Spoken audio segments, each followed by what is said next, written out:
Welcome to Fortunes by Gold Eye. Per viewer request, I have been asked to do a series of informational videos explaining the different parts of fortune telling, and I will be doing that in several parts. There are 3 different sections that we will cover, but each one of those sections will have to be broken up into segments, that way they can better fit a social media platform. So please just bear with us with each transition. Thank you for joining us, and thank you for viewing. Thank you for joining us. This is the first section of our informational series on fortune telling. This section is called I Ching, and we will be exploring the history and a little bit of how this is done.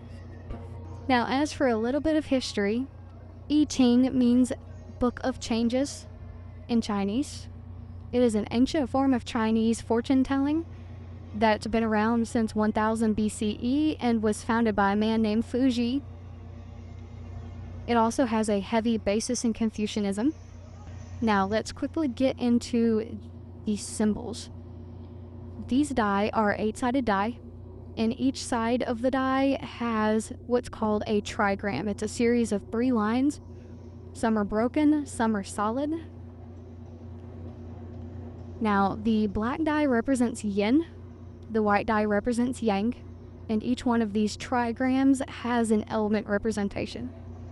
That would be earth, wind, fire, water, heaven, mountain, thunder, and moon. These 8 elements had a heavy influence in Chinese culture. Now, when you cast these, you will put the 2 symbols together, and that'll form what's called a hexagram. And each hexagram has its own number representation that we will look up using a chart. Thank you for joining Fortunes by Gold Eye. This is the end of Section 1, I Ching, Part 1. Please stay tuned for Section 2.